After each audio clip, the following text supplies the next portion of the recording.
Hello, ഇന്നലെ വൈകുന്നേരത്ത് വളപ്പ് പോയപ്പോൾ ഉണ്ട് പഴുത്ത ചക്ക വീണ് കിടക്കണം കേട്ടോ. അപ്പോൾ ഞാനത് എടുത്തിട്ട് വന്നിട്ട് സാധാരണ നമ്മൾ ചുളപ്പറിച്ചില്ലേ, ചുളപ്പറിക്കുക, അതുപോലെ ഞവണിയൊക്കെ കളയുക, കുരു കളഞ്ഞിട്ട് ചെറിയ കഷ്ണങ്ങളായി നുറുക്കിയിട്ട് കുക്കറിൽ വേവിച്ച് രാത്രി വേവിച്ച് വെച്ചതാട്ടോ. ഇത് രാത്രി അങ്ങനെ വെച്ചിട്ടോ. രാവിലെ നോക്കുമ്പോൾ നല്ല ചൂടാറിന് ശേഷം നല്ല തണുത്തുണ്ടാവും. അങ്ങനെ ഇതാക്കി വെക്കുക കേട്ടോ.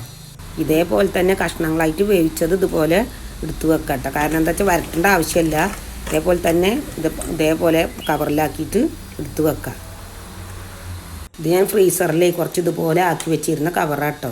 കുട്ടികൾ ഗൾഫിൽ നിന്ന് വിടുന്നതാണ് ഈത്തപ്പഴം ആക്കിയിട്ട്. അപ്പോൾ നല്ല പിന്നെ കനമുണ്ട്, അതുപോലെ നല്ല പ്രസ് ചെയ്താൽ വിടില്ല. അപ്പോൾ അത് കാരണം അതിലാക്കി വെക്കണം കേട്ടോ.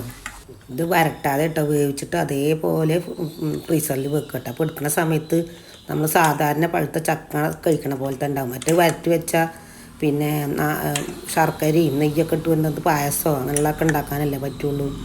എൻ്റെ കുട്ടികൾക്ക് നല്ല ഇഷ്ടമാണ് അതിങ്ങനെ കഴിക്കണതേ. അപ്പോൾ അവരിനിപ്പോൾ ഏതായാലും ജൂൺ ജൂലൈയിൽ വരും, വെക്കേഷനല്ലേ. അപ്പോൾ ഗൾഫിൽ നിന്ന് വരും. അപ്പോൾ ചക്ക സീസണൊക്കെ കഴിയും. ആ സമയത്ത് ഉണ്ടാവില്ലല്ലോ. അപ്പോൾ ഇതുപോലെ ആക്കി വെച്ചിട്ടുണ്ടെങ്കിൽ പിന്നെ എന്തെങ്കിലുമൊക്കെ ഉണ്ടാക്കി കൊടുക്കുക. അവർക്ക് ഇങ്ങനെ ഇഷ്ടമാണ്. ഏലക്കൊക്കെ ഇട്ടിട്ട് നമ്മൾ നാളികേരപ്പാലൊക്കെ ഒഴിച്ചിട്ട് സാധാരണ ചക്ക വരട്ടുന്ന പോലെ പായസം വെക്കാതെ അതേപോലെ നല്ല ഇഷ്ടമാണ്. അപ്പോൾ അത് കാരണം ഞാനിതുപോലെ ആക്കി വെക്കുന്നുണ്ടെങ്കിൽ അവർ വരുമ്പോഴത്തേന് അതൊക്കെ കഴിയും. നമ്മളെ വീട്ടിലുണ്ടാവുമ്പോഴല്ലേ നമുക്ക് കിട്ടുള്ളൂ. അപ്പോൾ നമ്മളെ വീട്ടിലുണ്ടാകുമ്പോൾ ഇതുപോലെ എടുത്ത് വെക്കുക. ചക്കയാണെങ്കിലും മാങ്ങയാണെങ്കിലും വേണ്ടില്ല, ഇതൊക്കെ എടുത്ത് വെച്ചിട്ടുണ്ടെങ്കിൽ നമുക്ക് സീസൺ കഴിഞ്ഞാലും നമുക്ക് ഉപയോഗിക്കാം. മറ്റേത് മേടിക്കുന്ന സാധനങ്ങളൊക്കെ ഈ മാങ്ങയൊക്കെ കാർബണിട്ട് പഴുപ്പിച്ചതും ഒന്നും വിശ്വസിക്കാൻ പറ്റില്ല, പുറത്തുനിന്ന് മേടിക്കണത്. ഇങ്ങനെ ഉണ്ടാക്കി വെച്ചാൽ പഴുത്ത ചക്ക കഴിക്കണ പോലെ കഴിക്കാം. ചക്കക്കാലം കഴിഞ്ഞ് കഴിഞ്ഞപ്പോൾ അത് 1 മാസം കൂടിയും കഴിഞ്ഞപ്പോൾ ഈ മഴക്കാലത്തിൻ്റെ അത് പകുതി ആകുമ്പോഴത്തേക്കും ചക്ക സീസണൊക്കെ കഴിഞ്ഞു. അപ്പോൾ ചക്ക കിട്ടില്ല. അപ്പോൾ അതിന് വേണ്ടിയിട്ടാണ് ഇത് ചെയ്യണത്. അപ്പോൾ ഇതുപോലെ എല്ലാവരും ചെയ്ത് നോക്കണം കേട്ടോ. ഉണ്ടാക്കി വെച്ചാൽ നല്ലതല്ലേ, നമ്മളെ മക്കൾക്ക് കഴിക്കാനും.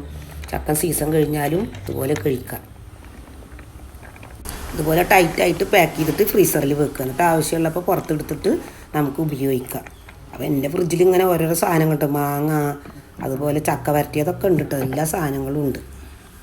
ഞാൻ ഇതുപോലെ കഴിഞ്ഞ വർഷം പച്ചമാങ്ങ എടുത്ത് വെച്ചിട്ടേ പിന്നെ സീസൺ കഴിയോളം ഉപയോഗിച്ചിരുന്നു കേട്ടോ. പിന്നെ അത് കഴിഞ്ഞപ്പോൾ കഴിഞ്ഞു. എന്നിട്ട് ഈ കൊല്ലം ഉണ്ടായത്. അപ്പോൾ ഇതൊക്കെ ഞാൻ പച്ചമാങ്ങ ഒക്കെ നിറയെ എടുത്ത് വെച്ചിട്ടുണ്ട്. കാരണം എന്താ വെച്ചാൽ പിന്നെ കിട്ടില്ല. അപ്പോൾ പച്ചമാങ്ങയുടെ സീസൺ കഴിഞ്ഞപ്പോൾ എല്ലാതും പഴുക്കാൻ തുടങ്ങിയില്ലേ. അപ്പോൾ നമുക്ക് പച്ചമാങ്ങ വേണമെങ്കിൽ എവിടുന്നാണ് കിട്ടുക. അപ്പോൾ അതിനാണ് ഇതേപോലെ എടുത്ത് വെക്കണത്. ഫ്രീസറിൽ വെച്ചാൽ മതി, ഒരു കുഴപ്പം ഉണ്ടാവില്ല കേട്ടോ. ഇത് ഉണ്ടാക്കി വെക്കണമെങ്കിൽ പണിയെടുക്കണം കേട്ടോ, അല്ലാതെ പറ്റില്ല. കാരണം എന്താ വെച്ചാൽ ചക്ക വരട്ടി വെക്കുക, അതുപോലെ മാങ്ങ മുറിച്ച് വെക്കുക, ഉപ്പിലിട്ട മാങ്ങ ഒക്കെ ഞാൻ ഉണ്ടാക്കി വെച്ചിട്ടുണ്ട്. എൻ്റെ വീഡിയോ എല്ലാവർക്കും ഇഷ്ടപ്പെട്ട കമൻറ്റിലൂടെ അറിയിക്കണേ.